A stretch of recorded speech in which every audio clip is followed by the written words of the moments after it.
Hi, I'm Bodhi, and welcome to my YouTube channel. I'm a traditional Chinese medicine acupuncturist and certified medical Qigong practitioner. Now, we know that disease and health are a product of behavior. And with that in mind, I've spent the last 25 years helping people to live happier, healthier lives by making changes to the way they breathe, eat, think, and move. Now, the tutorials on this channel are going to help you to make changes in those behaviors, from ones that lead to disease and disharmony to ones that foster healing, health, and happiness. Here's a look at what you can expect. Qigong. Now, the heart meridian, which is what we're really trying to target today, runs up the inside of the pinky here all the way up into the heart.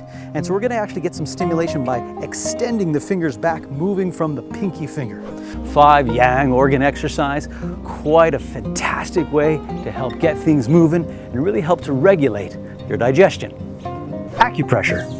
Great point especially for red and dry, itchy eyes, because it's going to help clear some heat. Anywhere between 1 and 3 minutes. Very simple way to stimulate your entire body, the energy of your entire body, and keep your body nice and healthy and strong. Meditation. So you're going to lift from the crown of your head, and that structure to the body is going to give a little bit of structure to the mind. Now, secondly, our hands are going to be our lotus blossoms, and so this is a physical component. Nutrition. Food should be your medicine. Medicine should be your food. So today we're going to be looking at your diet's effect on anxiety. Now make sure you hit that notification bell so you'll be alerted when new videos are uploaded, and of course do not forget to subscribe. Remember, true healthcare is self-healthcare. Welcome to Bodhi Acupuncture and Wellness.